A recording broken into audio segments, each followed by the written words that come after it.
సామాజిక న్యాయం కోసం పోరాటం చేసిన సర్దార్ గౌతులక్ష్మి గారి విగ్రహ ఆవిష్కరణని పార్టీలకు అతీతంగా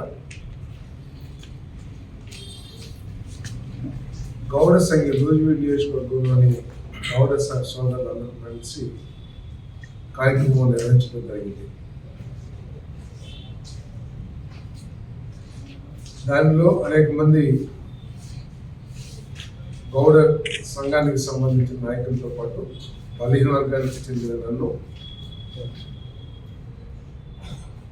ముఖ్య అతిథిగా ఆ కార్యక్రమానికి గౌడ సోదరులు ఆహ్వానించారు. నాతో పాటు పొంగల్ నారాయణ గారు, శాసనసభ్యురాలు సోదరి శిరీష గారు కూడా హాజరయ్యారు. నిన్న ఉదయం వాస్తవానికి ప్రోగ్రాం పెట్టుకుంటే నేను రాలేనని చెప్పిన వెంట నిన్న ముఖ్యమంత్రి గారితో కార్యక్రమం ఉంది, పొట్టి శ్రీరామ్ గారి కార్యక్రమం. దాని మూలంగా నేను హాజరు కాలేదంటే కూడా లేదు, స్థానిక శాసనసభ్యులు బలహీన వర్గానికి చెందిన వారు మీరు తప్పకుండా రావాలి, అవసరం అంటే సాయంత్రానికి పోస్ట్పోన్ చేస్తామని చెప్పేసి ఆ కార్యక్రమాన్ని నిర్వాహకులు సాయంత్రం నిర్వహించడం జరిగింది. అనుకోకుండా అక్కడికి వెళ్ళిన తర్వాత జోగి రమేష్ కూడా అక్కడ కార్యక్రమంలో పాల్గొంచుకోవడం జరిగింది. తెలుగుదేశం పార్టీ తరఫున కార్యక్రమం నిర్వహించడం కానీ, తెలుగుదేశం పార్టీ తరఫు నుంచి ఆయన ఆహ్వానించడం కానీ, కూటమి పార్టీలు ఎవరు కూడా ఆయన ఆహ్వానించలేదు. ఇది అనుకోకుండా జరిగిన సంఘటన అని చెప్పేసి నేను మనవి చేస్తా ఉన్నాను. నన్ను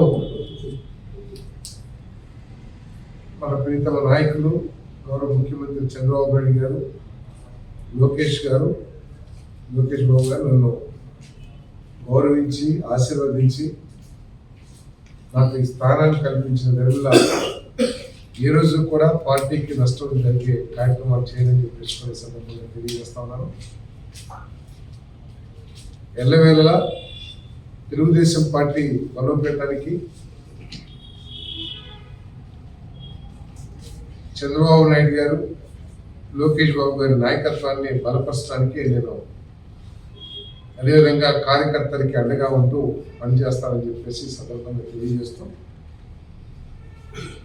బహుశా మనం చూస్తా ఉన్నాం, జగన్మోహన్ రెడ్డి గారి నాయకత్వం మీద నమ్మకం కోల్పోయి అనేక మంది జనసేన పార్టీలో, తెలుగుదేశం పార్టీలో చేరుతున్న విషయం చూస్తా ఉన్నాం. ఆ విధంగా ఏమన్నా ప్రయత్నాలు కానీ తాపత్రయం కానీ చేసేదేమో నాకు తెలియదు. నేను మాత్రం అది అనుకోకుండా జరిగిన సంఘటన అని చెప్పేసి మనం చేస్తూ,